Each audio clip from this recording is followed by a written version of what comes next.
আসসালামু আলাইকুম everyone, day 1 of house to first outlet in 365 days challenge.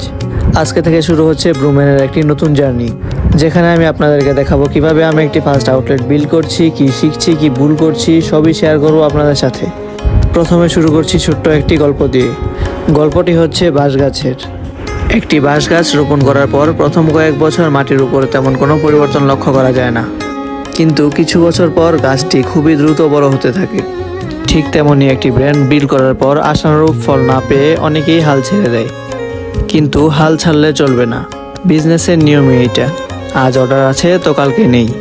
আজকে আমি গিয়েছিলাম আমার 30 ml এর বক্স কালেক্ট করতে ও স্টিকারের ডিজাইন ফাইনাল করতে।